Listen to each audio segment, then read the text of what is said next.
Around 9th of Feb भर्खरैको यो कुरा। Australia पर्थमा एकजना लेडीले आफ्नो 2जना छोरा र एकजना छोरी लिएर बोटिङमा गएछ अरे।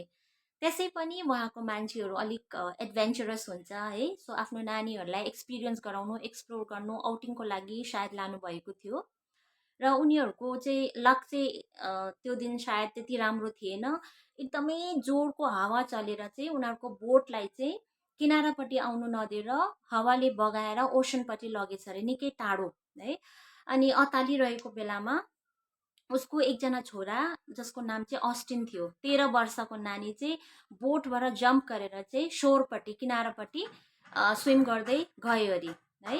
अनि ऊ 4 घन्टा ओसनमा स्विम गरेर किनारमा पुगेर मान्छेहरूलाई भनेर रेस्क्यु टिम खोजेर उसले आफ्नो फ्यामिलीलाई बचायो अरे है। अनि जब मान्छेहरूले अस्टिनलाई सोध्यो कि तिमी यति सानो नानी भएर how did you manage to swim है, 4 घन्टा पानीमा स्विम गर्नु इज नट इजी है, ठुलो मान्छेहरू त गिभअप गर्छ भनेर सोद्धाखेरि चाहिँ अस्टिनले रिप्लाई गर्यो अरे कि मलाई पनि बिचमा गिभअप गर्नु मन पर्यो, मलाई पनि एकदमै साह्रो पर्यो, अब मेरो फिजिकल बडी थाकेर म सक्दिनँ होस् भनेर भन्नु आँट्दा चाहिँ मलाई लाग्यो कि मेरो भगवान्ले मलाई साथ दिनुभयो, मेरो भगवान्ले नै मलाई किनारा तक पुऱ्याइदिनु भयो भनेर अस्टिनले रिप्लाई गर्यो अरे है। अनि अर्को एउटा इन्सिडेन्ट, एकजना कार्डियोभास्कुलर सर्जन हुनुहुन्छ, उहाँले पनि लेख्नु भएको थियो कि बिफोर एभ्री सर्जरी है उसले चाहिँ भगवान्लाई याद गर्नुहुन्छ अरे। अनि भगवान्लाई भन्नुहुन्छ अरे कि please come and be one of the होइन इन्स्ट्रुमेन्ट है, सर्जरी गर्नुको लागि तपाईँ पनि आइदिनु भनेर इन्भाइट गर्नुहुन्छ अरे। र यहाँ जतिजनाले सुन्नुहुँदैछ, आई रियली डोन्ट नो तपाईँहरू भगवान्माथि विश्वास गर्नुहुन्छ गर्नुहुन्न, र गर्नुहुन्न भने एकपल्ट साइन्टिस्ट आइन्स्टिनको यो रिप्लाई सुनिदिनुहोस् है। र आइन्स्टिनलाई उसको साथीले च्यालेन्ज गरेछ अरे एक दिन कि तिमी फिजिसिस्ट भएर कसरी चाहिँ भगवान्को कुरा गर्छौ, how can you be a believer भनेर उसलाई क्वेसन गर्दाखेरि चाहिँ आइन्स्टिनले केही नभनिकन आफ्नो रुममा जानुभयो अरे है।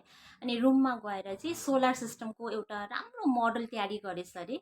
अनि भोलिपल्ट त्यही साथीलाई इन्भाइट गर्यो अरे उसको रुममा है। अनि साथी आएर यसो हेरेर यस्तो एप्रिसिएट गर्यो अरे, एकदमै राम्रो बनेको थिएछ नि त मोडल है। अनि कस्तो राम्रो मोडल, यो कसले बनाएको, तिमीले बनाएको भन्यो अरे। अनि आइन्स्टिनले होइन मैले बनाएको होइन भन्यो अरे। अनि फेरि साथीले घुमी घुमी हेर्दै तिमीले बनाएको होइन भने कसले चाहिँ बनाएको त भन्यो अरे। अनि आइन्स्टिनले फेरि मैले बनाएको होइन, कसैले पनि बनाएको होइन, यो यतिकै यस्तो भएको भन्यो अरे। अनि साथीले चाहिँ अलिक रिसाउँदै तिमीले पनि नबनाएको अरूले पनि नबनाएको यो कसरी चाहिँ एक्जिस्ट हुन्छ, यो यहाँ छको मतलब कसै न कसैले त बनाएको हो नि, कसले बनाएको भनेर भन्नुहुँदा चाहिँ आइन्स्टिनले भन्यो अरे कि यो एउटा मोडल त कसैले नबनाइकन एक्जिस्ट गर्नु सक्दैन भने यो सारा सृष्टिमा यति साह्रो क्रिएसनहरू छ है, भगवान् छैन भने कसले बनाएको त है, यो रियल सोलर सिस्टम छ एक्जिस्ट गर्छ कसले बनाएको त भनेर उहाँले रिप्लाई दिनुभयो अरे है। सो युएसमा एउटा जुभेनाइल होमको स्टडी अनुसार त्यहाँनिर जो माइनर क्रिमिनल्सहरू राखिएको थियो उनीहरूमध्ये जो सिरियल किलरहरू थियो है, उनीहरूको स्टडी गर्दाखेरि चाहिँ त्यो नानीहरू चाहिँ उनीहरूको चाइल्डहुडमा गडसँग कनेक्टेडै नभएको नानीहरू थियो अरे है। So it is very necessary कि we help our children to anchor to God है।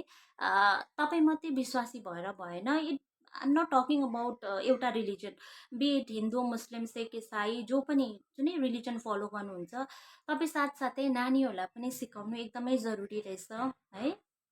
अनि सिकाउनु पनि यो होइन कि यसरी नै धुप बाल, यसरी नै बस, यसरी नै क्यान्डल बाल होइन है। So let everything come across as a fun way. नानीहरूलाई जस्तै हामी पढाउनु पनि यस्तो स्ट्रिक्ट गर्छौँ, उनीहरूलाई बर्डन लाग्छ, ओ क्लासमा पनि यति लेखेर आएको, जानु बित्तिकै ट्युसन, फेरि होमवर्क, फेरि पढ्नु, लाइक इट्स अ बर्डन है, उनीहरूलाई क्रस गर्छ नि, त्यो कति हेभी हुन्छ। त्यही माथि पनि पूजाहरू पनि गर्नु यस्तो डोन्ट क्रस देम डाउन, उनीहरूलाई त्यो हेभी चाहिँ नहोस् है, let them learn it in a fun way in a sense. जस्तै नानीहरू अलिक ठुलो छ भने क्रिस्चियन हुनुहुन्छ भने रोजरी गर्नु लाउनु है। जस्तै आइम सरी यो तपाईँहरूलाई अराको होइन, मेरो नेपाली कहिले काहीँ यस्तै जान्छ। So rosary every month of मेमा मात्रै हेल मेरी नगरेर एभ्री डे है, not a huge prayer, thank you Jesus, praise you Jesus, thank you Jesus, praise you Jesus, एउटा रोजरी गर्नु लाउनु भयो भने, हिन्दू हो भने नाम जप, it's like very simple, Ram Ram या तो श्याम सदाशिव, राधे राधे, वाट एभर उनीहरूलाई तपाईँहरूको इष्ट गुरु जो हुनुहुन्छ उहाँको नाम है। अनि उसलाई पनि बुद्धिस्टहरूले पनि आफ्नो है ओम माने पनि तपाईँहरूको पनि प्रेयर छ, त्यो एक माला गर्नु लाउनु भयो भने त्यो उनीहरूलाई लाउनु अगाडि चाहिँ फेरि आफूले पनि गर्नु पऱ्यो नि त है। फर्स्ट आफै गर्नु थालेर उनीहरूलाई पनि सिकायो भने इट्स भेरी बेनिफिसियल है। अनि यो कुराले चाहिँ उनीहरूलाई भगवान्सँग कनेक्ट गर्नु मात्रै होइन, it helps them to focus है, एन्ड कन्सन्ट्रेसनमा पनि हेल्प गर्छ है। अनि जो सानसानो नानीहरू छ, start from the base, you know 3 years old plus छ भने you can start connecting them to God. अनि त्यो नानीहरूले जसले चाहिँ आफ्नो मालाहरू लिनु सक्दैन हातमा है, उनीहरूले चाहिँ यो यस्तो काउन्टर पाउँछ है अनलाइन। सो डोन्ट थिङ्क यो हिन्दूहरूको, मुस्लिमहरूको, सिख, इसाई, whatever serves you, I think you should go for it है। यो काउन्टरमा चाहिँ के छ भने, इफ यु प्रेस दिस है, यहाँनिर नम्बर आउँछ।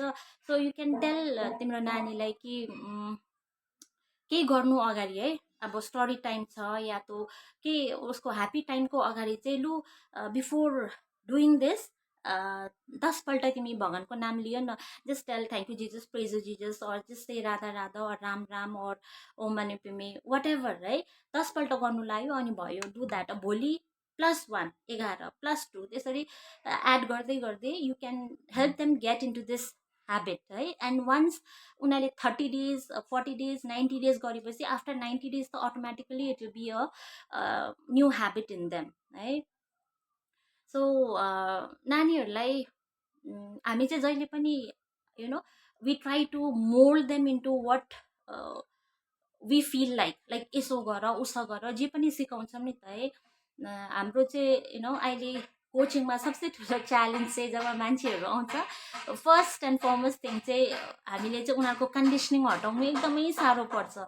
कन्डिसनिङ भनेको चाहिँ मान्छेले सानोमा जे जे सिकेको हुन्छ नि, जस्तै अराउन्ड एकदम डिफिकल्ट, जो मेरो पनि एउटा कन्डिसनिङ थियो अराउन्ड मनी, पैसा कमाउनु कति साह्रो पर्छ है, 10 नङ्ग्रा नख्याई पैसा आउँदैन। सो जब हामीले यो बिलिभहरू अपनाउँछौँ, द्याट बिकम्स अ रियालिटी है। रिलेसनसिपमा होस्, आफ्नो पर्सनालिटीमा होस्, जस्तै नानीहरूलाई बिलिटल गरेको छ हामीले, एभ्री टाइम उनीहरूलाई लुकडाउन गरेको छ, यो त कस्तो यस्तै छ, उसलाई त केही गर्नु सक्दैन भनेर उनीहरूले रिपिटेडली त्यो सुनेको छ भने I am not good enough भन्ने उनीहरूकोमा बसेको हुन्छ है। अनि कन्फिडेन्स हुँदैन, लो सेल्फ एस्टिम हुन्छ। सो यसलाई निकाल्नु एकदमै साह्रो पर्छ है। सो यस्तै पाराले भगवानको बारेमा पनि कन्डिसनिङ नगर्नु है, यसरी पूजा गर्नु, हामी क्रिस्चियन हो यसो गर्नुपर्छ, हामी हिन्दू यसो गर्नु हुँदैन। Like every individual has their own way of connecting to God. So let them connect according to their understanding, their body will guide them है। र एउटा कथा छ है, एउटा सानो नानी चाहिँ एक दिन आफ्टर स्कुल गएर चर्चमा गएर एकदम हात जोडेर प्रार्थना गऱ्यो अरे है, मुख हल्लाइरहेको, परबाट प्रिस्टले पनि देखिरहेको थियो अरे। अनि फादर पनि आफ्नो प्रेयर भन्नुहुँदै थियो अरे। सो प्रेयर सकेर उहाँ पनि हतार हतार नानीकोमा गएछ र यत्रो सानो नानीले के नै प्रेयर याद गरेको होला भनेर गएर नानीलाई सोधेछ अरे कि नानी तिमीले के गरेको भन्दाखेरि प्रिस्टलाई भन्नु सोधेछ अरे उल्टा, तपाईँले चाहिँ के गर्नुभएको भनेर। अन्त प्रिस्टले भनेछ मैले त प्रेयर गरेको, तिमीले भन्दा मैले पनि प्रेयर गरेको भने अरे। अन्त तिमीले के प्रेयर भन्यो मलाई पनि भन न भनेर भन्यो अरे। अनि फेरि नानीले तपाईँ भन्नु त तपाईँले के भन्नुभयो भनेर भन्यो अरे। अनि नानी त हो है, प्रिस्टले पनि मैले यो प्रेयर भने भनेर उहाँले भन्नुभयो अरे।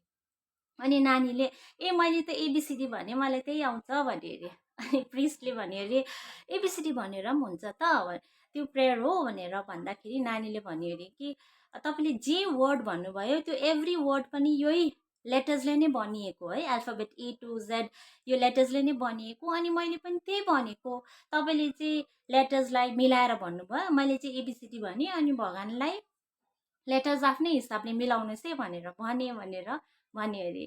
सो इन दि एन्ड भगवान् चाहिँ फलफुलमा, लड्डुमा, डोनेसनमा, क्यान्डलमा बिक्ने होइन नि त है। हाम्रो धर्मगुरुहरूले भन्नुहुन्छ मेन चिज इज तिम्रो भाव है। र नानीहरूलाई त्यो भाव उत्पन्न गराउनुको लागि हामीले जबरजस्ती गरेर यो पाराले गर त्यो पाराले गर भनेर होइन। So let them have their own way of connecting to God है। So we can start from guiding them to start chanting name, right? Every religion. So yeah, I hope it makes sense to some of you all out there. Thank you.